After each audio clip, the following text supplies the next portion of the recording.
sensors-like tool that checks That was the a good tension one. of the dampers and makes adjustments. Now he secures the upper cone to the bed plate and turns it around to install the lower cone. Music boxes with 2 cones instead of 1 have a richer sound.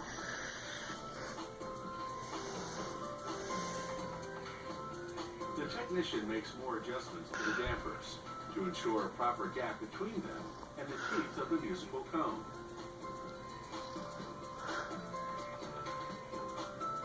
He installs the bar that holds down the music disc while it plays.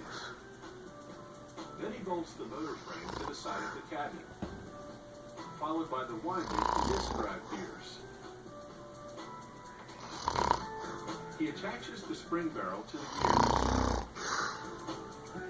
Here, he installs a speed control mechanism to the winding gears. It's called the governor because it governs the speed. He winds the motor to power it up for a test run,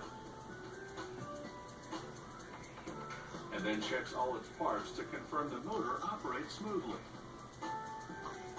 When he's satisfied that it does, it's time to install the musical components, beginning with the soundboard, which amplifies the notes. Next, this double comb assembly is mounted onto the soundboard. He screws support brackets to the box. They'll prop up the musical disc. He checks the set.